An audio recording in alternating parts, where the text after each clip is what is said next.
4. Dersim Alevi Kültür Festivali'nde buluşuyoruz.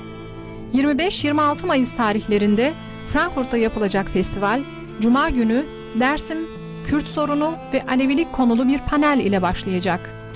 Festivale katılacak panelistler, Pir Sultan Abdal Kültür Dernekleri Başkanı Kemal Bülbül, araştırmacı yazar Fadile Yıldırım, gazeteci Baki Gül, araştırmacı yazar Kazım Cihan, araştırmacı yazar Mehmet Bayrak, araştırmacı yazar Ahmet Aydın ve avukat Erdal Doğan.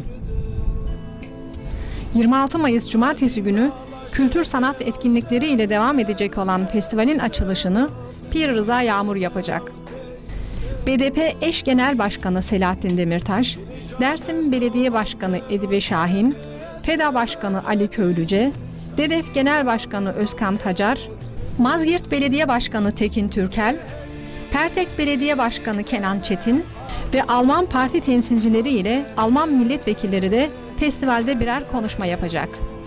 Festivale katılacak sanatçılar Ferhat Tunç, Grup Monzur, Özlem Özdil, Cihan Çelik, Erdoğan Emir, Abidin Biter, Koma Silvustı Tari, Levent Özdemir, Şengül Pak, Hozan Cömert, Yılmaz Çelik, Grup Haykırış, Simar Değiş Grubu, Pınar Yıldız ve Sımsime Dersim Halk Oyunları ekibi sizlere unutulmaz bir program sunacak.